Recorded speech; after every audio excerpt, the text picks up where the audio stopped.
мэдээ үргэлжилж байна. За өнөөдрөөс эхлэн шатхуун түгээх станцууд ямар нэгэн хязгаарлалтгүйгээр АИ-92 төрлийн шатхууныг олгож эхэлснийг аж үйлдвэр эрдэс соёлын сайд дамжин мэдгдлээ. Гэхдээ хөдөө орон нутагт нийлүүлэлтийн хүндрэлээс үүдээд хомсдол ойрын хоногудад хэвээр үргэлжлэх төлөвтэй байна.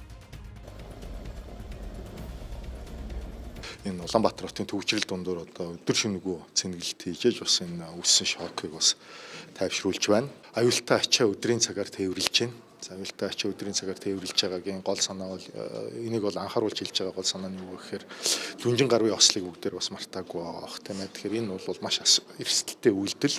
Тэр энэ нөхцөл байдал хэвэн бол буцаагаад одоо шөнийн горим руугаа шилжүүлэхээс өөр аргагүй. Тэгэхээр та бүхэн хотын одоо төвчрэл дундуур хэрвээ нефт одоо тээвэрлэж байгаа машин тааралт бол бас зам тавьж өгөх бас өөрийнхөө аюулгүй байдлыг хангаж зайтай зорчих юм одоо анхааруулгыг та бүхэндээ өгч байна. Та бүхэн маань бас ингээд бидэнтэй бас энэ чиглэлд хамтарч ажилласаа гэж хүсэж байна.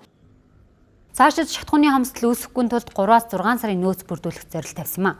За энэ хүрээнд усын хэмжээнд дэх бүх шатхууны агуулга савуудыг нэг удаа бүрэн дүрэхэд 300 тэрбум төгрөгийн татаас олгох нэг удаагийн хуулийг боловсруулж улсын хуралд өргөн барихаар болсон байна.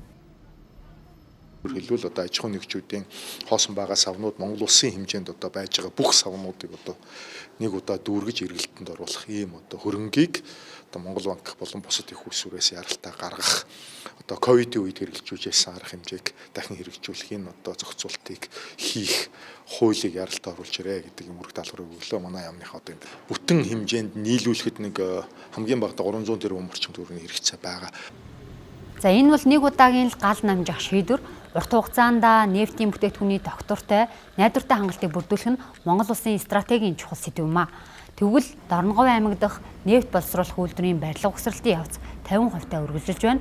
Хэрвээ зээлийн ашиглалтыг нэмэгдүүлвэл төлөвлөсөн хугацаанаас өмнө ашиглалтанд оруулах боломжтой гэж үзжээ.